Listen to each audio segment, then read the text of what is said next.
اور یاد کرو جب ہم نے آپ کی طرف جنوں کے ایک گروہ کو متوجہ کیا کہ وہ قرآن سنے، پس جب نبی کے پاس پہنچ گئے تو ایک دوسرے سے کہنے لگے خاموش ہو جاؤ۔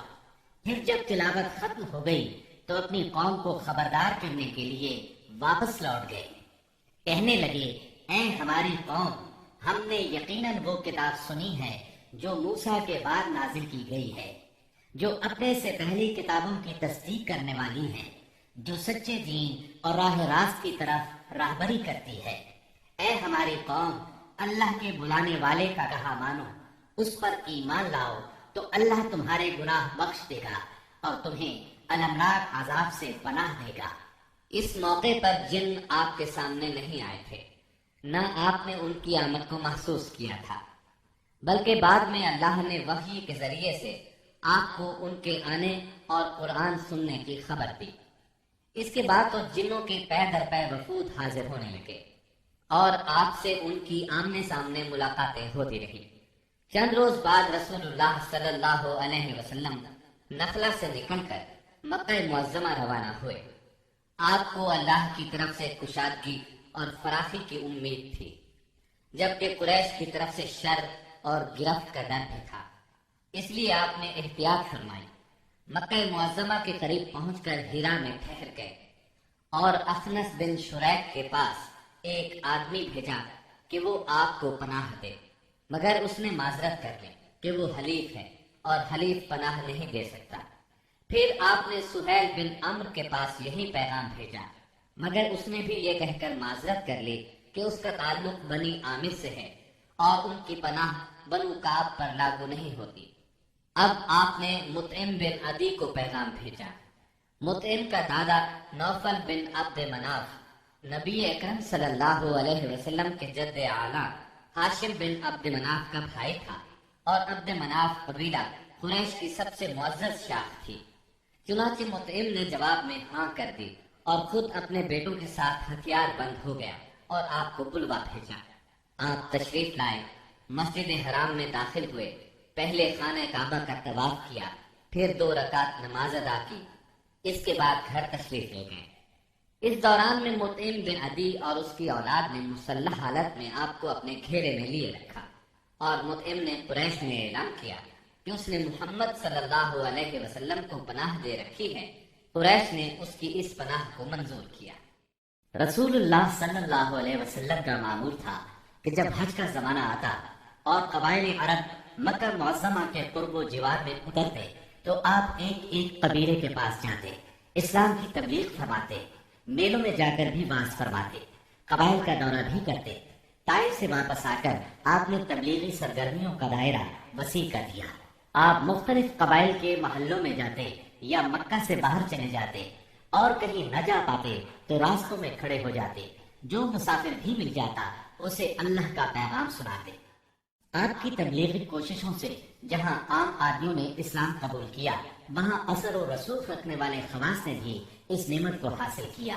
ان میں سے چند نام یہ ہیں: سوید بن صامت رضی اللہ عنہ، یہ انصار مدینہ کے قبیلہ خزرج سے تعلق رکھتے تھے، شاعری اور جنگ میں نمایاں تھے، امثال لقمان کے حافظ تھے، یعنی سابقہ آسمانی صحیفے کے حافظ تھے۔ یہ جب مدینہ منورہ واپس پہنچے تو جنگ بؤاس چھڑ گئی اور اسی میں قتل کر دیے گئے۔ یہ مدینے کے پہلے نوجوان تھے جو آپ کی دعوت سے متاثر ہوئے۔ ایاس بن معاذ رضی اللہ عنہ، مدینہ منورہ کے مشہور قبائل اوس اور خزرج کے خونریز مارکوں میں قبیلہ اوس کو شکست ہوئی، اور اوس کے معزز لوگ قریش مکہ کے پاس گئے کہ خزرج کے مقابلے میں انہیں اپنا حلیف بنا لیں۔ ایاس بن معاذ اس وقت کے رکن تھے۔ آپ صلی اللہ علیہ وسلم سے ملاقات کا شرف حاصل ہوا تو اسلام قبول کیے بغیر نہ رہ سکے۔ جب یہ واپس مدینے پہنچے تو ان کا انتقال ہو گیا۔ زبار ازدی رضی اللہ عنہ، یہ یمن کے باشندے اور قبیلہ ازد شنوا کے ایک فرد تھے۔ اہل عرب میں جھاڑ پھونک اور تعویذ گنڈے کے لیے مشہور تھے۔ انہیں کسی نے آپ کے بارے میں بتایا کہ آپ پر جنات کا اثر ہے، تو یہ آپ کا علاج کرنے کی غرض سے مکہ آئے اور پہلی ہی ملاقات میں آپ کے ہاتھوں پر بیعت کر کے اسلام قبول کیا، پھر واپس یمن چلے گئے۔ طفیل بن عمرو دوسی رضی اللہ عنہ، یہ یمن کے قبیلے دوس کے سردار تھے۔ وہاں ان کی ایک طرح سے حکومت تھی، خود شاعر تھے، بہت ذہین تھے۔ مکہ میں ان کی آمد پر اہل مکہ نے شہر سے باہر نکل کر ان کا استقبال کیا۔ آپ سے ملاقات کا شرف حاصل ہوا۔ آپ نے اسلام کی تعلیمات سنائی، قرآن کریم کی بعض آیات کی تلاوت فرمائی۔ اللہ کے کلام کے اثر سے وہ بھی ایمان لے آئے۔ ابو ذر غفاری رضی اللہ عنہ یہ یثرب کے اطراف میں رہنے والے تھے۔ رسول اللہ صلی اللہ علیہ وسلم سے ملنے کی خواہش میں پیدل چل کر مکہ معظمہ پہنچے۔ سیدنا علی رضی اللہ عنہ کے ساتھ آپ کی خدمت میں پہنچے۔ آپ نے انہیں اسلام کی تلقین کی۔ ابو ذر اسی وقت مسلمان ہو گئے۔ آپ نے ان سے فرمایا، ابو ذر ابھی اس بات کو پوشیدہ رکھو اور اپنے علاقے میں واپس چلے جاؤ۔ جب تمہیں ہمارے ظہور کی خبر مل جائے تو موقع دیکھ کر آ جانا۔ سیدنا ابو ذر غفاری رضی اللہ عنہ نے عرض کیا، پہلے تو اس خیال سے اپنے مکہ آنے کا مقصد چھپایا تھا کہ کہیں دشمنوں کے ہاتھ نہ لگ جاؤں اور سیدھا آپ کی خدمت میں نہ پہنچ سکوں۔ اب کیا ڈر ہے، میں تو اب کفار کے درمیان اسلام کا اعلان کر کے ہی وطن جاؤں گا۔ چنانچہ ابو ذر غفاری رضی اللہ عنہ کعبے میں آئے۔ وہاں قریش موجود تھے۔ ان کے اجتماع میں بلند آواز سے کلمہ شہادت پڑھا۔ بس پھر کیا تھا، کفار پکار اٹھے، مارو اس بے دین کو۔ کفار چاروں طرف سے ان پر ٹوٹ پڑے، انہیں نیچے گرا لیا اور خوب مارا۔ سیدنا عباس رضی اللہ عنہ نے دیکھ لیا، پکار اٹھے، یہ تو قبیلہ غفار کا آدمی ہے، جہاں تم تجارت کے لیے جاتے ہو اور کھجورے لاتے ہو، اگر یہ مر گیا تو تم تجارت کے لیے اس طرف نہیں جا سکو گے۔ یہ سن کر انہوں نے ابو ذر کو چھوڑ دیا۔ دوسرے دن وہ پھر خانہ کعبہ پہنچے اور بلند آواز سے کلمہ پڑھا۔ قریش نے پھر مارا۔ آخر چند روز بعد ابو ذر واپس اپنے گھر چلے گئے۔ یہ پہلے صحابی ہیں جنہوں نے اسلام کا کلمہ بلند آواز میں پڑھ کر خانہ کعبہ میں کفار سے مار کھائی اور اسلام کے لیے ہر سختی کو خوشی سے برداشت کیا۔ نبوت کے 11ویں سال موسم حج میں یعنی جولائی 620 عیسوی میں اسلام کو چند کارآمد بیج مل گئے۔ وہ دیکھتے ہی دیکھتے سرسبز و شاداب درخت بن گئے۔ ان کی لطیف اور گھنی چھاؤں میں بیٹھ کر مسلمانوں نے برسوں کے ظلم و ستم کی تپش سے نجات پائی، انہیں راحت نصیب ہوئی۔ ان حضرات کے نام یہ ہیں: اسعد بن زرارہ، اوف بن حارث بن رفاعہ، یہ اوف بن افرا کے نام سے مشہور تھے۔ رافع بن مالک بن عجلان، عتبہ بن عامر بن حدیدہ، عقبہ بن عامر بن نادی اور جابر بن عبداللہ بن ریاح۔ یہ لوگ 11 نبوت میں حج کے لیے آنے والوں کے ہمراہ آئے تھے۔ چنانچہ یہ لوگ مینا کی گھاٹی میں رات کے وقت باتیں کر رہے تھے کہ رسول اللہ صلی اللہ علیہ وسلم کا گزر اس طرف سے ہوا۔ آپ نے آواز سنی تو ان کا رخ کیا، ان کے نزدیک پہنچ کر فرمایا، آپ کون لوگ ہیں؟ وہ بولے، ہم قبیلہ خزرج کا ایک گروہ ہیں۔ آپ نے فرمایا، یعنی یہود کے حلیف؟ وہ بولے، ہاں، آپ ٹھیک سمجھے۔ اس پر آپ نے فرمایا، تو پھر کیوں نہ آپ حضرات سے بیٹھ کر کچھ بات چیت کی جائے؟ انہوں نے کہا، ضرور، کیوں نہیں، تشریف رکھیے۔ چنانچہ آپ صلی اللہ علیہ وسلم وہاں ان کے پاس بیٹھ گئے۔ آپ نے ان پر اسلام کی حقیقت واضح کی، قرآن کی تلاوت کی اور اللہ عز و جل کی طرف دعوت دی۔ اس پر انہوں نے ایک دوسرے سے حیران ہو کر کہا، دیکھو، یہ تو وہی نبی معلوم ہوتے ہیں جن کے حوالے سے یہود تمہیں دھمکیاں دیا کرتے ہیں، کہیں وہ اسلام لانے میں پہل نہ کر جائیں۔ چنانچہ ان حضرات نے فوراً ہی اسلام قبول کر لیا۔ پھر انہوں نے کہا، ہم اپنی قوم کو ایسی حالت میں چھوڑ کر آئے ہیں کہ کسی اور قوم میں ان جیسی دشمنی نہیں ہے، بس اگر اللہ تعالیٰ انہیں آپ پر اکٹھا کر دے تو ان کے لیے آپ سے معزز کوئی نہیں ہوگا۔ پھر انہوں نے وعدہ کیا، ہم دین کی دعوت دیں گے، آئندہ سال حج کے موقع پر پھر آپ سے ملاقات کریں گے۔ اور پھر جب یہ لوگ واپس مدینہ منورہ گئے تو اپنے ساتھ اسلام کا پیغام بھی لے گئے۔ چنانچہ وہاں گھر گھر اسلام کا چرچا ہونے لگا۔ اسی سال یعنی شوال 11 نبوت میں رسول اللہ صلی اللہ علیہ وسلم نے سیدہ عائشہ رضی اللہ عنہا سے نکاح فرمایا۔ اس وقت ان کی عمر 6 برس تھی۔ پھر ہجرت کے پہلے سال شوال ہی میں مدینے میں ان کی رخصتی ہوئی، اس وقت ان کی عمر 9 برس تھی۔ نبوت کے 12ویں سال اللہ تعالیٰ نے رسول اللہ صلی اللہ علیہ وسلم کو معراج کرایا۔ پاک ہے وہ ذات جس نے اپنے بندے کو راتوں رات مسجد حرام سے مسجد اقصی تک کی سیر کرائی، جس کے گرد ہم نے برکت دے رکھی ہے تاکہ اسے ہم اپنی نشانیاں دکھائیں۔ بے شک وہ خوب سننے والا، خوب دیکھنے والا ہے۔ اس راہ سے مراد ہے راتوں رات نبی کریم صلی اللہ علیہ وسلم کا مکے سے بیت المقدس تشریف لے جانا، اور معراج سے مراد ہے عالم بالا میں تشریف لے جانا۔ یہ واقعہ جسم اور روح سمیت پیش آیا۔ واقعہ معراج کا خلاصہ یہ ہے کہ آپ اس شب عتیق یا ہجر کعبہ میں آرام فرما رہے تھے۔ اس وقت آپ بیداری اور نیند کی ملی جلی حالت میں تھے۔ ایسے میں جبرائیل علیہ السلام تشریف لائے۔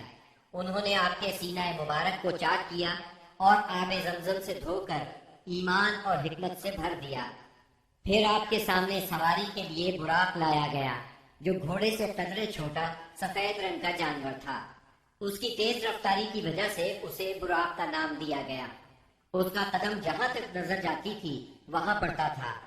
اس پر سوار ہو کر آپ بیت المقدس تشریف لے گئے، مسجد اقصی میں داخل ہوئے، 2 رکعت نماز ادا کی، اس میں تمام انبیاء کی امامت کرائی۔ پھر جبرائیل علیہ السلام آپ کے پاس 2 برتن لائے، ایک میں شراب تھی، دوسرے میں دودھ۔ آپ نے دودھ پسند فرمایا۔ اس پر جبرائیل علیہ السلام نے کہا، آپ نے فطرت پائی، آپ کو ہدایت نصیب ہوئی اور آپ کی امت کو بھی۔ اگر آپ شراب کو پسند فرماتے تو آپ کی امت گمراہ ہو جاتی۔ اس کے بعد آپ کو بیت المقدس سے آسمان دنیا تک لے جایا گیا۔ جبرائیل علیہ السلام نے دروازہ کھلوایا، آپ کے لیے دروازہ کھولا گیا۔ آپ نے وہاں انسانوں کے باپ سیدنا آدم علیہ السلام کو دیکھا اور انہیں سلام کیا۔ انہوں نے آپ کے سلام کے جواب میں فرمایا مرحبا۔ انہوں نے آپ کی نبوت کا اقرار بھی کیا۔ ان کے دائیں طرف ایک گروہ تھا، جب اس گروہ کی طرف دیکھتے تو مسکراتے۔ یہ سعادت مندوں کی روحیں تھیں۔ ان کے بائیں طرف بھی ایک گروہ تھا، جب انہیں دیکھتے تو روتے۔ یہ بدبختوں کی روحیں تھیں۔ پھر آپ صلی اللہ علیہ وسلم کو دوسرے آسمان پر لے جایا گیا۔ جبرائیل علیہ السلام نے دروازہ کھلوایا، آپ کے لیے دروازہ کھولا گیا۔ آپ نے اس میں 2 خالہ زاد بھائیوں یعنی سیدنا عیسیٰ ابن مریم علیہ السلام اور سیدنا یحییٰ علیہ السلام کو دیکھا اور انہیں سلام کیا۔ انہوں نے جواب دیا مرحبا اور آپ کی نبوت کا اقرار کیا۔ پھر تیسرے آسمان پر لے جایا گیا۔ وہاں آپ نے سیدنا یوسف علیہ السلام کو دیکھا۔ انہیں آدھا حسن دیا گیا تھا۔ آپ نے انہیں بھی سلام کیا۔ انہوں نے جواب میں کہا مرحبا۔ پھر آپ کی نبوت کا اقرار کیا۔ پھر آپ کو چوتھے آسمان پر لے جایا گیا۔ وہاں سیدنا ادریس علیہ السلام کو دیکھا اور آپ نے سلام کیا۔ انہوں نے سلام کا جواب دیا مرحبا اور آپ کی نبوت کا اقرار کیا۔ پھر 5ویں آسمان پر لے جایا گیا۔ وہاں سیدنا ہارون علیہ السلام کو دیکھا اور انہیں سلام کیا۔ انہوں نے سلام کا جواب دیا مرحبا اور آپ کی نبوت کا اقرار کیا۔ پھر آپ کو 6 آسمان پر لے جایا گیا۔ وہاں سیدنا موسیٰ بن عمران علیہ السلام سے ملاقات ہوئی۔ آپ نے انہیں سلام کیا۔ انہوں نے جواب میں کہا مرحبا اور آپ کی نبوت کا اقرار کیا۔ اس کے بعد آپ کو 7ویں آسمان پر لے جایا گیا۔ وہاں آپ کی ملاقات ابراہیم علیہ السلام سے ہوئی۔ آپ نے انہیں سلام کیا۔ جواب میں انہوں نے کہا مرحبا اور آپ کی نبوت کا اقرار کیا۔ وہ اپنی پشت بیت معمور سے لگائے ہوئے تھے، جس میں روزانہ 70,000 فرشتے داخل ہوتے ہیں اور وہاں ان کے پلٹنے کی باری نہیں آتی۔ پھر آپ کو سدرۃ المنتہا تک لے جایا گیا۔ اس کے پتے ہاتھی کے کان جیسے اور پھل بڑے کونڈوں یا ٹھیروں جیسے تھے۔ پھر اس پر سونے کے پتنگے چھا گئے اور اللہ کے حکم سے جو کچھ چھانا تھا چھا گیا۔ اس سے وہ سدرہ یعنی بیری کا درخت تبدیل ہو کر اتنا خوبصورت ہو گیا کہ اللہ کی کوئی مخلوق اس کا حسن بیان کرنے کی تاب نہیں رکھتی۔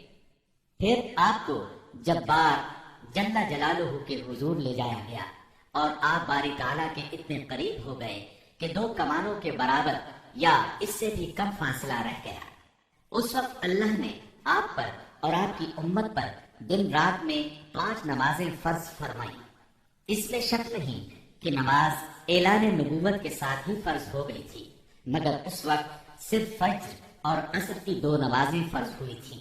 چنانچہ آپ بھی 2 نمازیں ادا فرماتے رہے اور مسلمان ہونے والوں کو بھی 2 نمازوں ہی کی تعلیم دیتے رہے، یہاں تک کہ اس موقع پر 5 نمازیں فرض ہوئی۔ عقیدہ توحید کے بعد نماز ہی اسلام کا وہ پہلا عظیم رکن ہے جو مسلمانوں پر سب سے پہلے فرض ہوتا ہے اور سب سے آخر تک فرض رہتا ہے۔ نماز کی فرضیت صحت و بیماری، خوشی و غمی، سفر و حضر اور خوف و خطر غرض کسی بھی حالت میں مسلمان سے ساقط نہیں ہوتی۔ موسم، جگہ کی تبدیلی اور کوئی بیماری ایسی نہیں جس میں مسلمان کو نماز کی معافی ہو۔ نبی اکرم صلی اللہ علیہ وسلم نے فرمایا، نماز میری آنکھوں کی ٹھنڈک اور دل کا سرور ہے۔ پھر اسی رات نبی صلی اللہ علیہ وسلم مکہ مکرمہ واپس تشریف لے آئے۔ صبح ہوئی اور آپ نے اپنی قوم کو ان بڑی بڑی نشانیوں کی خبر دی جو اللہ جل شانہ نے آپ کو دکھلائی تھی، تو قوم کے جھٹلانے اور تکالیف پہنچانے میں اور زیادہ شدت آ گئی۔ کسی نے تالیاں بجا کر آپ کا مذاق اڑایا تو کسی نے حیرت اور انکار کے انداز میں اپنے سر پر ہاتھ رکھ لیا۔ کچھ لوگ ابو بکر صدیق رضی اللہ عنہ کے پاس گئے اور تنزیہ انداز میں بولے، کچھ سنا تمہارے دوست محمد کیا کہہ رہے ہیں؟ سیدنا ابو بکر صدیق رضی اللہ عنہ نے پوچھا، انہوں نے کیا کہا ہے؟ جواب میں انہوں نے وہ سب کچھ دہرا دیا جو آپ نے بیان فرمایا تھا۔ اس پر سیدنا صدیق اکبر رضی اللہ عنہ نے فرمایا، اگر یہ باتیں آپ نے فرمائی ہیں تو بالکل سچ فرمائی ہیں۔ لوگوں نے کہا، گویا آپ ان کی تصدیق کرتے ہیں۔ جواب میں صدیق اکبر رضی اللہ عنہ نے عجیب بات فرمائی، کہنے لگے، میں تو اس سے بھی دور کی بات پر آپ کی تصدیق کرتا ہوں۔ آسمان سے صبح شام جو خبریں آتی ہیں میں ان میں بھی آپ کو سچا جانتا ہوں۔ ان کے اسی جواب پر ان کا لقب صدیق مشہور ہوا۔ ادھر کفار نے آپ کا امتحان لینے کا پروگرام بنایا۔ پوچھا، آپ بیت المقدس کے بارے میں تفصیل سے بتائیں۔ آپ نے اس سے قبل بیت المقدس بھی نہیں دیکھا تھا، نہ معراج کے وقت آپ نے اس کی تفصیل ذہن میں بٹھائی تھی، لیکن اللہ نے آپ کے لیے اس کو روشن کر دیا اور آپ اس کی نشانیاں بتاتے چلے گئے۔ آپ نے ایک ایک دروازے اور ایک ایک جگہ کی تفصیل بیان فرما دی، اور وہ آپ کی کوئی بات جھٹلا نہ سکے، اس لیے کہ انہوں نے تو بارہا بیت المقدس دیکھا تھا۔ وہ صرف اتنا کہہ سکے، جہاں تک نشانیوں کا تعلق ہے وہ آپ نے درست بتائی ہے۔ پھر انہوں نے ایک قافلے کے بارے میں سوال کیا۔ وہ قافلہ ملک شام سے مکہ معظمہ کی طرف آ رہا تھا۔ آپ نے اس قافلے کے اونٹوں کی تعداد، قافلے کی دوسری تفصیل اور مکہ پہنچنے کا وقت اور جو اونٹ سب سے آگے آ رہا تھا اس کی مکمل خبر انہیں دے دی۔ پھر جو تفصیل آپ نے قافلے کی بیان فرمائی تھی وہ بالکل اسی کے مطابق مکہ معظمہ میں داخل ہوا، لیکن وہ ظالم پھر بھی آپ پر ایمان نہ لائے، اپنے کفر ہی پر ڈٹے رہے۔ ہم بتا چکے ہیں کہ نبوت کے 11ویں سال موسم حج میں یثرب کے 6 آدمیوں نے اسلام قبول کر لیا تھا اور رسول اللہ صلی اللہ علیہ وسلم سے وعدہ کیا تھا کہ اپنی قوم میں جا کر آپ کی رسالت کی تبلیغ کریں گے۔ اس کا نتیجہ یہ ہوا کہ اگلے سال جب موسم حج آیا، یعنی ذی الحج 12 نبوی بمطابق جولائی 621 عیسوی، تو 12 آدمی حاضر ہوئے۔ ان میں 10 حضرت سے اور 2 اوس سے تھے۔ حضرت کے 10 میں سے جابر بن عبداللہ بن ریاب کو چھوڑ کر باقی 5 تو وہی تھے جو پچھلے سال آ چکے تھے، جبکہ نئے 5 یہ تھے: معاذ بن حارث یعنی معاذ بن افرا، زکوان بن عبد القیس، عبادہ بن سامت، یزید بن ثعلبہ، عباس بن عبادہ بن نزلہ، اور اوس کے 2 آدمی ابو الحسن بن التیہان اور اویم بن سائدہ تھے۔ یہ لوگ مینا کی گھاٹی میں رسول اللہ صلی اللہ علیہ وسلم کے ساتھ جمع ہوئے۔ عقبہ کی اس بیعت کی تفصیل صحیح بخاری میں سیدنا عبادہ بن سامت رضی اللہ عنہ سے مروی ہے۔ وہ بیان کرتے ہیں کہ رسول اللہ صلی اللہ علیہ وسلم نے فرمایا، آؤ مجھ سے اس بات پر بیعت کرو کہ اللہ کے ساتھ کسی چیز کو شریک نہیں کرو گے، چوری نہیں کرو گے، زنا نہیں کرو گے، اپنی اولاد کو قتل نہیں کرو گے، اپنے ہاتھ پاؤں کے درمیان سے گھڑ کر کوئی بہتان نہیں لاؤ گے، اور کسی بھلی بات میں میری نافرمانی نہیں کرو گے۔ جو شخص یہ ساری باتیں پوری کرے گا تو اس کا اجر اللہ کے پاس ہے، اور جو شخص ان میں سے کسی چیز کا ارتکاب کر بیٹھا پھر اسے دنیا ہی میں اس کی سزا دی گئی تو یہ اس کے لیے کفارہ ہوگی، اور جو شخص ان میں سے کسی چیز کا ارتکاب کر بیٹھا پھر اللہ نے اس پر پردہ ڈال دیا تو اس کا معاملہ اللہ کے حوالے ہے، وہ چاہے تو سزا دے چاہے تو معاف کر دے۔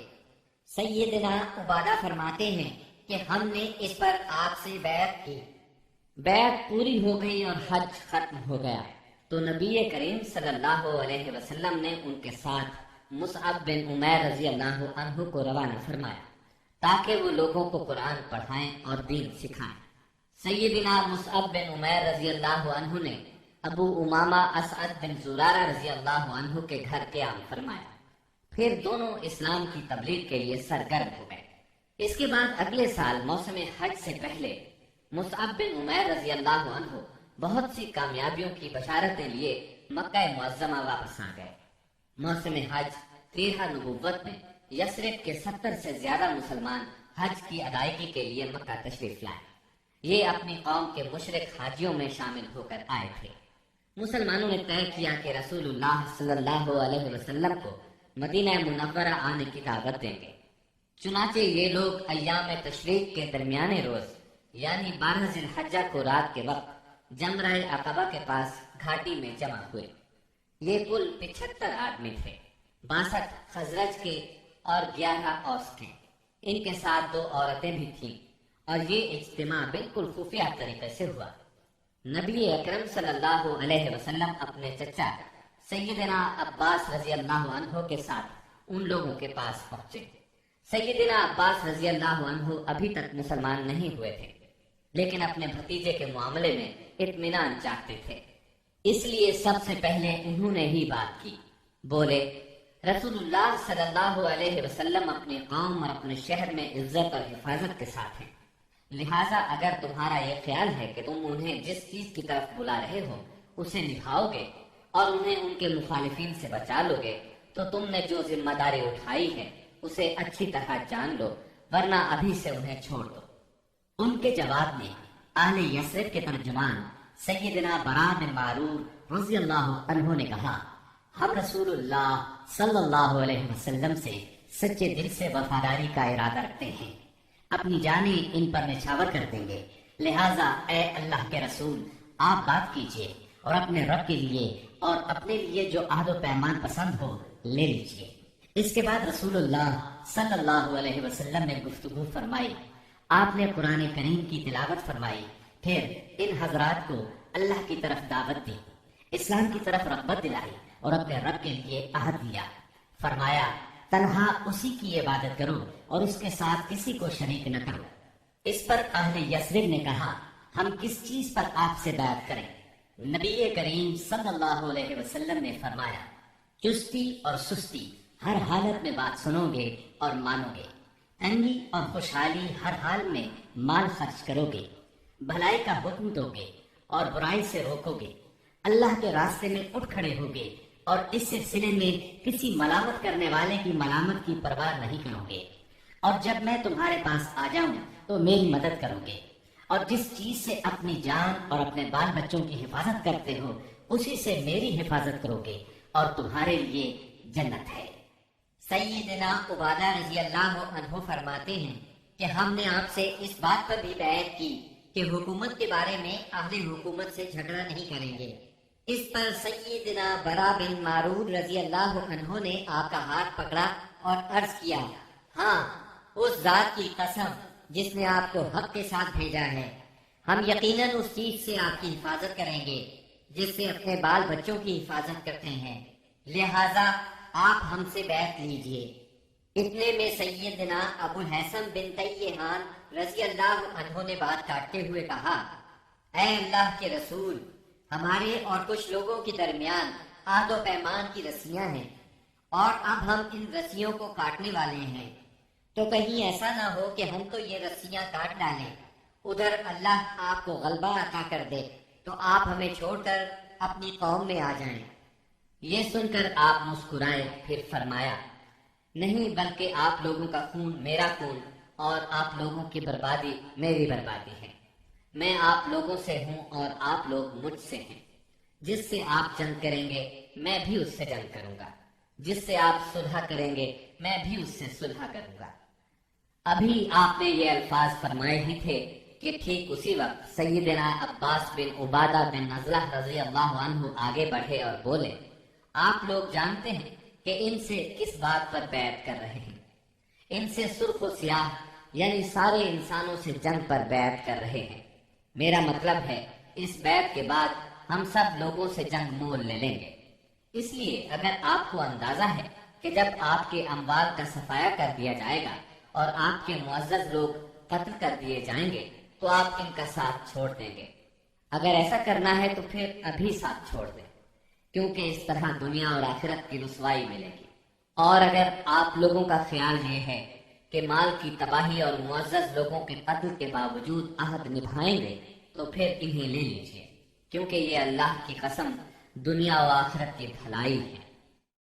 تب ان لوگوں نے کہا، ہم انہیں اپنے مالوں کی تباہی اور معزز لوگوں کے قتل کے خطرے کے باوجود ساتھ لیتے ہیں۔ اللہ کے رسول بتلائیے اس کے بدلے میں ہمارے لیے کیا ہے؟ آپ نے فرمایا، جنت۔ اب لوگوں نے کہا، اپنا ہاتھ پھیلائیں۔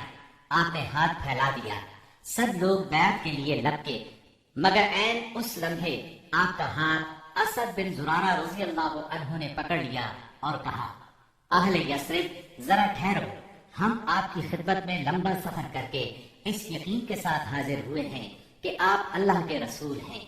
آج آپ کو یہاں سے لے جانے کا مطلب ہے سارا عرب ہمارا دشمن ہو جائے گا، ہمیں اپنے سرداروں کا قتل اور تلواروں کے وار برداشت کرنا ہوں گے۔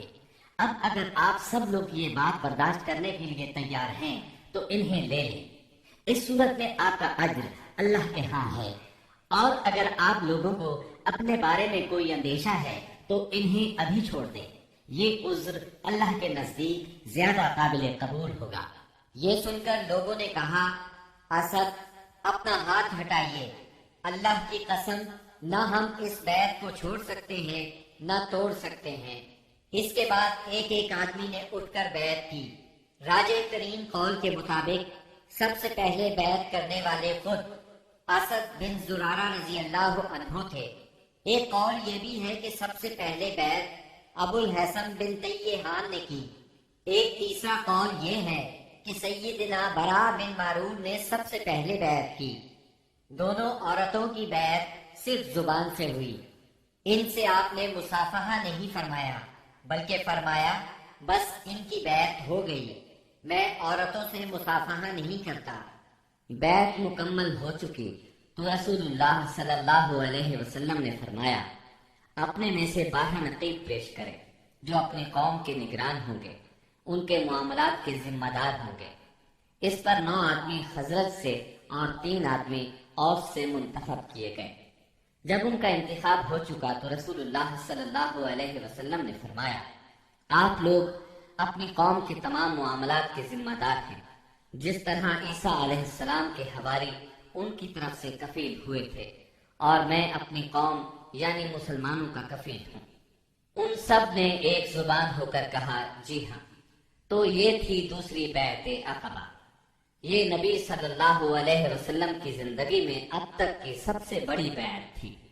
اس بیعت کی وجہ سے حالات کا رخ تبدیل ہوا، تاریخ نے ایک اہم موڑ لیا۔ عقبہ کی پہلی اور دوسری بیعت کے بعد یثرب میں مسلمانوں کو امن اور پناہ کی جگہ مل گئی، اس لیے نبی کریم صلی اللہ علیہ وسلم نے مکے کے مسلمانوں کو اجازت دے دی کہ وہ اپنا وطن چھوڑ کر شہر مدینہ ہجرت کر جائیں۔ مکہ میں اب گنتی کے چند مسلمان رہ گئے تھے۔ نبی کریم صلی اللہ علیہ وسلم سیدنا ابو بکر صدیق رضی اللہ عنہ اور سیدنا علی رضی اللہ عنہ کو خاص اہمیت دیتے تھے۔ اسی لیے قریش کو اندازہ تھا کہ اب یہ تینوں بھی مدینے چلے جائیں گے۔ انہیں مسلمانوں کی مدینہ منورہ کی طرف ہجرت اور وہاں ان کے اجتماع سے اپنے دین، اپنی تجارت اور اپنے وجود کے لیے بھی خطرہ محسوس ہوا۔ چنانچہ وہ 26 صفر 14 نبوت بمطابق 16 ستمبر 22 عیسوی جمعرات کے دن پہلے پہر غور و خوض کے لیے دارالندوہ میں جمع ہوئے۔ اس اجتماع میں قریش کے قریباً سبھی سردار موجود تھے۔ ابلیس بھی نجد کے ایک شیخ جلیل کی صورت میں اجازت لے کر ان میں شریک ہوا۔ ان سب لوگوں کو اصل مسئلہ پیش کیا گیا۔ سب نے اپنے اپنے انداز میں اور اپنی اپنی عقل کے مطابق تجویز پیش کی، لیکن ہر تجویز میں کوئی نہ کوئی خامی محسوس ہوئی، اس لیے تمام تجاویز رد کر دی گئی۔ اب ابو جہل نے کہا، اس کے بارے میں میری ایک رائے ہے، میں نے دیکھا ہے کہ تم اب تک اس پر نہیں پہنچے۔ وہ رائے یہ ہے کہ ہم ہر قبیلے سے ایک مضبوط صاحب نسب اور باکا جوان منتخب کریں، ان میں سے ہر ایک کو ایک ایک تلوار دیں، اس کے بعد سب کے سب اس شخص کا رخ کریں اور اسے ایک ہی وار میں اس طرح قتل کریں کہ سب کی تلواریں اس پر پڑیں۔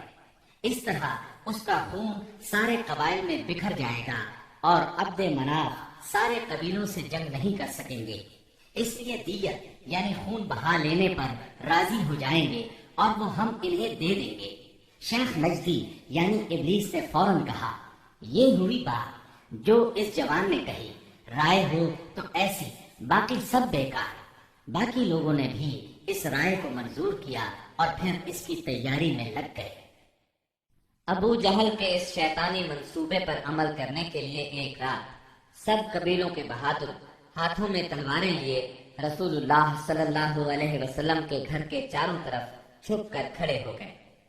یہ قریش کا مکر تھا، لیکن انہوں نے یہ مکر اللہ سبحانہ و تعالی کے مقابلے میں کیا تھا، اس لیے اللہ نے اس طرح کا وار کیا کہ وہ سمجھ بھی نہ سکے۔ چنانچہ جبریل علیہ السلام نازل ہوئے اور نبی صلی اللہ علیہ وسلم کو قریش کی سازش کی خبر دی، ہجرت کی اجازت دی، دن اور نکلنے کا وقت مقرر کیا اور قریش کے مکر کو رد کرنے کا پروگرام بنایا۔ چنانچہ فرمایا، جس بستر میں آپ سویا کرتے ہیں آج کی رات اس بستر پر نہ سوئیں۔ چنانچہ اس رات آپ نے سیدنا علی رضی اللہ عنہ کو اپنے بستر پر سلا دیا۔ کفار نے آپ کے بستر پر سیدنا علی رضی اللہ عنہ کو چادر تانے سوئے ہوئے دیکھا تو گمان کیا کہ آپ سو رہے ہیں، چنانچہ فخر اور غرور سے مٹکنے لگے اور آپ کی گھات میں بیٹھ گئے تاکہ جب آپ اٹھ کر باہر نکلیں تو سب آپ پر ٹوٹ پڑے۔ ادھر رسول اللہ صلی اللہ علیہ وسلم عین اس حالت میں کہ یہ لوگ آپ کے گھر کو گھیرے میں لیے ہوئے تھے باہر تشریف لائے۔ آپ اس وقت سورہ یاسین کی آیت 9 تلاوت فرما رہے تھے۔ ہم نے ان کے آگے رکاوٹ کھڑی کر دی اور ان کے پیچھے رکاوٹ کھڑی کر دی، بس ہم نے انہیں ڈھانک لیا اور وہ دیکھ نہیں رہے ہیں۔ چنانچہ اللہ تعالیٰ نے ان کی نگاہیں پکڑ لی اور وہ آپ کا قتل احساس نہ کر سکے۔ اس کے بعد آپ اپنے گھر سے اسی وقت ابو بکر صدیق رضی اللہ عنہ کے گھر تشریف لے گئے اور انہیں اللہ کے حکم کی خبر دی۔ ابو بکر صدیق رضی اللہ عنہ پہلے ہی ہجرت کے لیے تیار تھے، چنانچہ انہوں نے اپنا تمام اثاثہ 6000 درہم اور ستوؤں کا تھیلا لیا اور مکان کی ایک کھڑکی سے نکل کر دونوں حضرات نے یمن کا رخ کیا اور فجر کی پو پھٹنے سے پہلے سور نامی پہاڑ کے ایک غار تک جا پہنچے۔ کوہ سور مکہ معظمہ سے 5 میل دور جنوب مغرب میں واقع ہے۔ اس ویران پہاڑ میں ایک تنگ غار ہے، یہ غار سور کے نام سے مشہور ہے۔ یہ غار اب تک موجود ہے، مکے سے مدینہ شمال کی طرف ہے۔ قریش کا خیال تھا کہ آپ نے اپنا سفر شمال ہی کی طرف کیا ہوگا، لیکن آپ اپنے سفر کا آغاز مخالف سمت سے کر کے غار سور میں جا پہنچے۔ ابو بکر صدیق رضی اللہ عنہ بھی آپ کے ساتھ تھے، اس لیے انہیں یار غار کہا جاتا ہے۔ رسول اللہ صلی اللہ علیہ وسلم اپنے یار غار کے ساتھ 3 دن اور 3 راتیں غار سور میں رہے۔ رات کی تاریکی میں سیدنا ابو بکر صدیق رضی اللہ عنہ کے فرزند سیدنا عبداللہ بن ابی بکر رضی اللہ عنہ دشمنوں کی سرگرمیوں کی اطلاع پہنچاتے رہے۔ ادھر سیدنا ابو بکر صدیق رضی اللہ عنہ کے غلام عامر بن فہیرہ بکریاں چراتے رہتے، اور جب رات کا ایک حصہ گزر جاتا تو ان بکریوں کو لے کر ان کے پاس پہنچ جاتے۔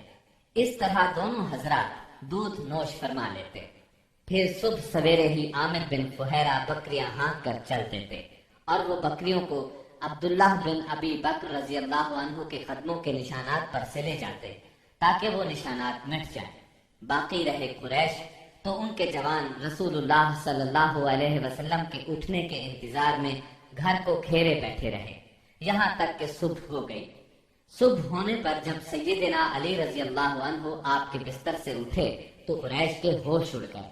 انہوں نے سیدنا علی رضی اللہ عنہ سے آپ کے بارے میں پوچھا تو انہوں نے جواب دیا، مجھے علم نہیں۔ اس پر انہوں نے سیدنا علی رضی اللہ عنہ کو مارا اور گھسیٹ کر خانہ کعبہ تک لے گئے۔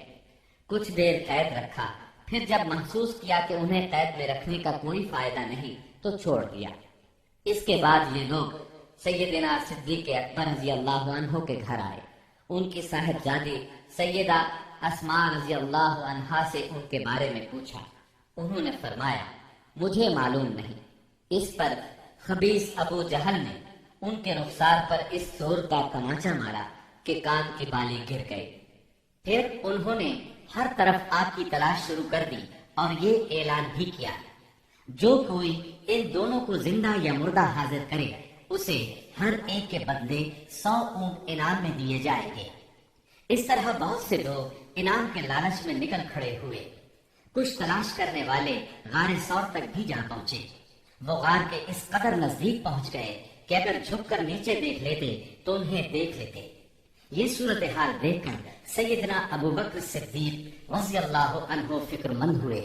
آپ صلی اللہ علیہ وسلم نے انہیں غمزدہ دیکھ کر فرمایا، ابو بکر، ایسے 2 آدمیوں کے بارے میں کیا خیال ہے جن کا تیسرا اللہ ہو؟ غم نہ کرو، یقیناً اللہ ہمارے ساتھ ہے۔ اس واقعے کا ذکر سورہ توبہ کی آیت 40 میں آیا ہے۔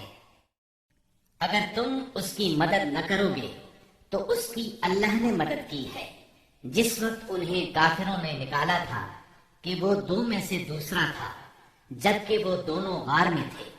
جب وہ اپنے ساتھی سے کہہ رہے تھے کہ تو غم نہ کر، اللہ ہمارے ساتھ ہے، پھر اللہ نے اپنی طرف سے تسکین نازل فرما کر ان لشکروں سے اس کی مدد کی جنہیں تم نے دیکھا ہی نہیں۔ اس نے کافروں کی بات کو پست کر دیا، اور بات تو اللہ ہی کی بلند ہے، اور اللہ زبردست حکمت والا ہے۔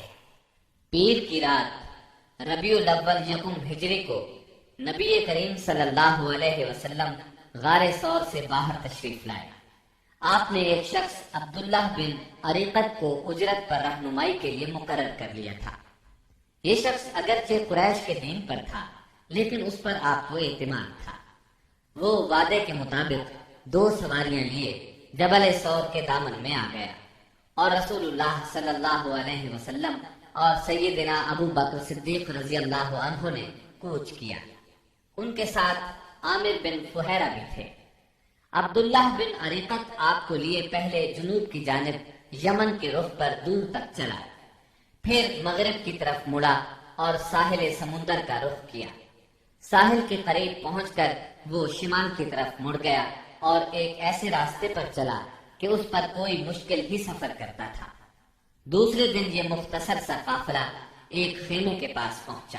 یہ خیمہ قدید کے اطراف میں مشلل کے علاقے میں تھا۔ مشلل مکہ معظمہ سے 130 کلومیٹر کے فاصلے پر ہے۔ اس خیمے میں ایک عورت موجود تھی۔ آپ نے اس عورت سے فرمایا، تمہارے پاس کھانے کے لیے کچھ ہیں؟ اس نے معذرت کی اور بتایا، میری بکریاں چرنے کے لیے گئی ہیں۔ خیمے میں آپ کو ایک بکری نظر آئی۔ وہ بہت کمزور تھی، ریوڑ کے ساتھ نہیں جا سکتی تھی، اس لیے خیمے میں موجود تھی۔ اس کے تھنوں میں نام کو بھی دودھ نہیں تھا۔ رسول اللہ نے فرمایا، اگر آپ اجازت دیں تو ہم اس بکری کا دودھ دوہ لیں۔ یہ سن کر اس نے کہا، اس بکری میں دودھ کہاں؟ آپ نے فرمایا، آپ اجازت تو دیں۔ اس نے اجازت دے دی۔ آپ نے اسے دوہا تو دودھ سے ایک برتن بھر گیا۔ برتن اتنا بڑا تھا کہ ایک پوری جماعت مل کر اس کو اٹھا سکتی تھی۔ ام معبد کی حیرت کی انتہا نہ رہی۔ آپ نے پہلے اسے دودھ پلایا، جب وہ سیر ہو گئی تو اپنے ساتھیوں کو پلایا۔ جب وہ بھی سیر ہو گئے تو آپ نے دودھ نوش فرمایا۔ پھر اس برتن کو تھنوں کے نیچے رکھ کر دودھ دوہا۔ وہ برتن دوبارہ بھر گیا۔ برتن ام معبد کے پاس چھوڑ کر آپ آگے روانہ ہوئے۔ بکریاں چرا کر جب اس عورت کا خاوند گھر آیا تو دودھ سے بھرا برتن دیکھ کر حیران ہوا۔ دریافت کرنے پر ام معبد نے ساری بات کہہ سنائی۔ نبی صلی اللہ علیہ وسلم کا حلیہ سر سے لے کر پاؤں تک اور بات چیت کا انداز تک اسے بتایا۔ یہ سن کر ابو معبد بول اٹھا، یہ تو واللہ صاحب قریش ہیں۔ میرا ارادہ ہے کہ آپ کا ساتھ اختیار کروں، اور کوئی راستہ ملا تو ایسا ضرور کروں گا۔ کہا جاتا ہے کہ دونوں میاں بیوی کچھ عرصے بعد مدینہ منورہ پہنچے اور اسلام کی دولت سے مالا مال ہوئے۔ آپ حدید سے آگے بڑھے۔ ادھر سراقہ بن مالک بن جوشم مدلجی نے قریش کے انعام کا اعلان سن کر لالچ میں آ کر اپنے گھوڑے پر آپ کا پیچھا کیا اور حدید تک پہنچ گیا۔ آپ کے نزدیک پہنچا تو اس کا گھوڑا پھسل گیا۔ سراقہ نیچے آ گرا۔ وہ اٹھا اور فال کے تیر نکالے۔ دیکھنا چاہتا تھا کہ اسے کوئی نقصان تو نہیں پہنچنے والا۔ تیر وہ نکلا جو ناپسندیدہ تھا، لیکن اس نے بری فال کی پرواہ نہ کی۔ پھر سوار ہو کر آگے بڑھا۔ وہ اس حد تک قریب پہنچ گیا کہ آپ کی قرات کی آواز سنائی دینے لگی۔ آپ نے اس طرف کوئی توجہ نہ کی، جبکہ سیدنا ابو بکر صدیق رضی اللہ عنہ بار بار مڑ کر دیکھ رہے تھے۔ ایسے میں اچانک اس کے گھوڑے کے اگلے دونوں پاؤں زمین میں دھس گئے، یہاں تک کہ گھٹنوں تک جا پہنچے اور وہ ایک بار پھر نیچے گرا۔ سراقہ نے گھوڑے کو ڈانٹا، اسے بڑی مشکل سے کھڑا کیا، اس کے پاؤں زمین سے نکالے۔ جب وہ سیدھا کھڑا ہوا تو اس کے پاؤں کے نشانات سے دھوئیں جیسا غبار آسمان کی طرف اڑ رہا تھا۔ سراقہ نے پھر فال کے تیر نکالے، پھر وہی ناپسندیدہ تیر نکلا۔ اس سے اس پر زبردست خوف اور رعب طاری ہو گیا اور اسے یقین ہو گیا کہ رسول اللہ صلی اللہ علیہ وسلم کا معاملہ غالب آ کر رہے گا۔ چنانچہ وہ پکار اٹھا، مجھے امان دی جائے۔ آپ صلی اللہ علیہ وسلم اور آپ کے ساتھی ٹھہر گئے۔ یہ آپ کے نزدیک چلا آیا اور بتایا کہ قریش نے کیا طے کیا ہے اور وہ خود کس ارادے سے آیا تھا۔ پھر اس نے سامان سفر اور مال کی پیشکش کی۔ آپ نے کچھ لینے سے انکار فرمایا، البتہ اس سے فرمایا، تم ہمارے بارے میں کسی کو نہ بتانا۔ سراقہ نے پروانہ امن کا مطالبہ کیا۔ آپ نے عامر بن فہیرہ کو حکم دیا اور انہوں نے چمڑے پر لکھ دیا۔ پھر سراقہ وہاں سے واپس پلٹا اور جو کوئی آپ کی تلاش میں ملا اس سے کہتا گیا، میں اس طرف کی کھوج لے چکا ہوں، یہاں تمہارا جو کام تھا میں کر چکا ہوں۔ اس طرح تلاش کرنے والے اس راستے پر آگے نہ بڑھ سکے، واپس لوٹتے چلے گئے۔ راستے میں رسول اللہ صلی اللہ علیہ وسلم کو بریدہ بن حسیب اسلمی ملے۔ یہ اپنی قوم کے سردار تھے۔ قریش نے جس زبردست انعام کا اعلان کر رکھا تھا، اسی کے لالچ میں نبی صلی اللہ علیہ وسلم اور سیدنا ابو بکر صدیق رضی اللہ عنہ کی تلاش میں نکلے تھے۔ لیکن جب رسول اللہ صلی اللہ علیہ وسلم سے سامنا ہوا اور بات چیت ہوئی تو نقد دل دے بیٹھے اور اپنی قوم کے 70 آدمیوں سمیت وہی مسلمان ہو گئے۔ پھر اپنی پگڑی اتار کر نیزے سے باندھ لی، جس کا سفید پھریرا ہوا میں لہرا رہا تھا اور بشارت سنا رہا تھا کہ امن کا بادشاہ، صلح کا حامی، دنیا کو عدالت اور انصاف سے بھرپور کرنے والا تشریف لا رہا تھا۔ آپ وادی ریم میں پہنچے تو سیدنا زبیر بن عوام سے ملاقات ہوئی۔ یہ مسلمانوں کے ایک تجارتی قافلے کے ساتھ شام سے واپس آ رہے تھے۔ انہوں نے رسول اللہ صلی اللہ علیہ وسلم اور ابو بکر صدیق رضی اللہ عنہ کو سفید پارچجات پیش کیے۔ سوموار 8 ربیع الاول 14 نبوت بمطابق 1 ہجری 23 ستمبر 622 عیسوی کو رسول اللہ صلی اللہ علیہ وسلم قباء میں داخل ہوئے۔ ادھر اہل مدینہ نے جب سے رسول اللہ صلی اللہ علیہ وسلم کی روانگی کی خبر سنی تھی، روزانہ صبح ہی صبح حرا کی طرف نکل جاتے تھے، اور جب سخت دوپہر ہو جاتی تو واپس پلٹ آتے۔ ایک روز طویل انتظار کے بعد لوگ اپنے اپنے گھروں کو واپس جا چکے تھے کہ ایک یہودی اپنے کسی ٹیلے پر کچھ دیکھنے کے لیے چڑھا۔ کیا دیکھتا ہے کہ رسول اللہ صلی اللہ علیہ وسلم اور آپ کے ساتھی سفید کپڑوں میں ملبوس چلے آ رہے ہیں۔ اس نے بے خود ہو کر نہایت بلند آواز سے کہا، عرب کے لوگوں، یہ رہا تمہارا نصیب جس کا تم انتظار کر رہے تھے۔ مسلمانوں نے اس کی آواز سنی تو ہتھیار اٹھا کر استقبال کے لیے دوڑ پڑے۔ سب نے مل کر اللہ اکبر کا نعرہ لگایا۔ پھر یہ لوگ حرا تک چلے آئے اور وہیں آپ سے ملاقات کی۔ اس کے بعد آپ داہنی جانب مڑ گئے اور قباء میں بنی عمرو بن عوف کی آبادی میں قیام فرمایا۔ آپ سیدنا ابو بکر صدیق رضی اللہ عنہ کے ساتھ دوسرے لوگوں کے درمیان میں بیٹھ گئے۔ اب ہوا یہ کہ جو بھی آتا سیدنا ابو بکر صدیق کو اللہ کا رسول خیال کر کے انہیں سلام کرتا، اس لیے کہ آپ کے بالوں میں سفیدی آ چکی تھی۔ جب اللہ کے رسول صلی اللہ علیہ وسلم پر دھوپ آ گئی اور ابو بکر رضی اللہ عنہ نے آپ کو دھوپ سے بچانے کے لیے چادر تانی تو لوگوں کو معلوم ہوا کہ یہ اللہ کے رسول ہیں۔ اس کے بعد قباء میں آپ نے کلثوم بن حدم رضی اللہ عنہ کے ہاں قیام فرمایا۔ اس سلسلے میں دوسری روایت یہ ہے کہ سعد بن خیثمہ رضی اللہ عنہ کے مکان پر قیام فرمایا۔ وہاں آپ نے 4 دن قیام فرمایا اور مسجد قباء کی بنیاد رکھی اور اس میں نماز پڑھی۔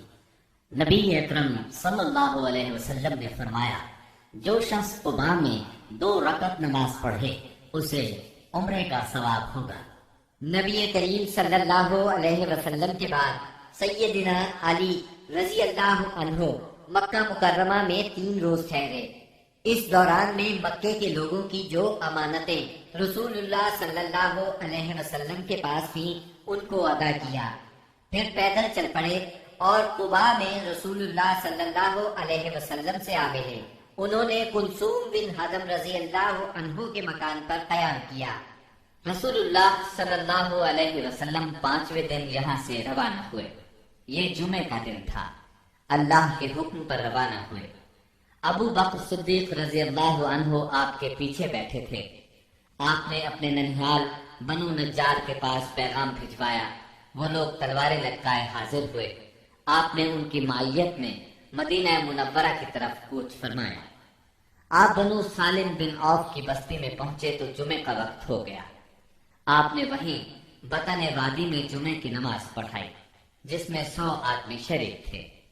جمعے کے بعد نبی کریم صلی اللہ علیہ وسلم نے مدینے کا رخ کیا۔ اس وقت تک لوگ استقبال کے لیے امڑ آئے تھے۔ گھر اور گلی کوچے حمد و تسبیح سے گونج رہے تھے اور انصار کی بچیاں خوشی و مسرت سے یہ اشعار پڑھ رہی تھیں۔ طلع البدر علينا من ثنيات الوداع وجب الشكر علينا ما دعا لله داعي أيها المبعوث فينا جئت بالأمر المطاع۔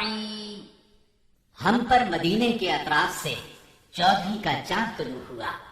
جب تک اللہ کو پکارنے والا پکارے ہم پر شکر واجب ہے۔ اے ہم میں بھیجے گئے نبی، آپ واجب الاطاعت دین لے کر آئے ہیں۔ رسول اللہ صلی اللہ علیہ وسلم انصار کے جس محلے سے بھی گزرتے اس محلے کے لوگ آپ کی اونٹنی کی نکیل پکڑ لیتے اور عرض کرتے، ہم لوگ حاضر ہیں، ہمارے ہاں قیام فرمائیں، ہم سب ساز و سامان اور ہتھیاروں کے ساتھ آپ کی حفاظت کریں گے۔ جواب میں آپ فرماتے، اونٹنی کا راستہ چھوڑ دو، یہ اللہ کی طرف سے معمور ہے۔ آپ کے اس فرمان کا مطلب یہ تھا کہ اللہ کو جہاں منظور ہوگا یہ وہاں خود رکے گی۔ چنانچہ اونٹنی اس جگہ رکی جہاں آج مسجد نبوی ہے۔ یہاں پہنچ کر وہ بیٹھ گئی۔ لیکن آپ نیچے نہیں اترے یہاں تک کہ وہ اٹھ کر تھوڑی دور تک چلی، پھر پلٹ آئی اور پھر اسی جگہ بیٹھ گئی جہاں پہلے بیٹھی تھی۔ اس کے بعد آپ نیچے تشریف لے آئے۔ اب لوگوں نے آپ کو اپنے اپنے گھر لے جانے کے لیے درخواست شروع کی۔ ایسے میں سیدنا ابو ایوب انصاری رضی اللہ عنہ نے جلدی سے اونٹنی کا کجاوا اٹھا لیا اور اپنے گھر لے گئے۔ اس پر آپ نے فرمایا، آدمی اپنے کجاوے کے ساتھ ہے۔ ادھر سیدنا اسعد بن زرارہ رضی اللہ عنہ نے آ کر اونٹنی کی نکیل پکڑ لی، چنانچہ یہ اونٹنی انہی کے پاس رہی۔ صحیح بخاری میں سیدنا انس رضی اللہ عنہ سے روایت ہے کہ نبی صلی اللہ علیہ وسلم نے فرمایا، یہاں سے ہمارے کس آدمی کا گھر زیادہ قریب ہے؟ سیدنا ابو ایوب انصاری رضی اللہ عنہ فوراً بول اٹھے، اے اللہ کے رسول، میرا یہ دیکھیے، یہ رہا میرا مکان اور یہ رہا میرا دروازہ۔ نبی کریم صلی اللہ علیہ وسلم نے فرمایا، جاؤ اور ہمارے لیے قیلولہ کی جگہ تیار کرو۔ انہوں نے عرض کی، آپ دونوں حضرات تشریف لے چلیں، اللہ برکت دے۔ اس طرح میزبانی کا شرف سیدنا ابو ایوب انصاری رضی اللہ عنہ کے حصے میں آیا۔ جب رسول اللہ صلی اللہ علیہ وسلم مدینہ منورہ میں قیام پذیر ہو چکے تو آپ نے سیدنا زید بن حارثہ اور سیدنا ابو رافع رضی اللہ عنہما کو مکہ معظمہ بھیجا۔ وہ نبی کریم صلی اللہ علیہ وسلم کی دونوں صاحبزادیوں سیدہ ام کلثوم اور سیدہ فاطمہ، ام المومنین سیدہ سودا، ام ایمن اور سیدنا اسامہ بن زید رضی اللہ عنہ کو ساتھ لے آئے۔ ان کے ہمراہ سیدنا ابو بکر صدیق رضی اللہ عنہ کے فرزند عبد الرحمن بن ابی بکر بھی اپنے گھرانے کے افراد سیدہ ام رومان، سیدہ عائشہ اور سیدہ اسماء رضی اللہ عنہن کو لے کر مدینہ منورہ آ گئے۔ اب نبی اکرم صلی اللہ علیہ وسلم کی مدنی زندگی شروع ہوئی۔ اس دور کو 3 حصوں میں تقسیم کیا جا سکتا ہے۔ پہلا دور، اس میں فتنے بپا کیے گئے، اندر سے رکاوٹیں کھڑی کی گئی اور باہر سے آ کر دشمنوں نے مدینہ منورہ کو صفحہ ہستی سے مٹانے کے لیے چڑھائیاں کی۔ یہ دور صلح حدیبیہ ذیقعدہ 6 ہجری پر ختم ہو جاتا ہے۔ دوسرا دور، اس میں بت پرست قیادت کے ساتھ صلح ہوئی۔ یہ دور فتح مکہ 8 ہجری پر ختم ہوتا ہے۔ اس دور میں دنیا کے بادشاہوں کو دین کی دعوت دی گئی۔ تیسرا دور، اس میں اللہ کی مخلوق دین میں فوج در فوج داخل ہوئی۔ اسی دور میں مدینہ منورہ میں مختلف قوموں اور قبیلوں کے وفود آئے۔ یہ دور نبی اکرم صلی اللہ علیہ وسلم کی حیات مبارکہ کے آخری دنوں تک ہے، یعنی ربیع الاول 11 ہجری تک۔ مدینہ منورہ پہنچنے کے بعد نبی کریم صلی اللہ علیہ وسلم نے سب سے پہلے مسجد تعمیر کرنے کا فیصلہ فرمایا۔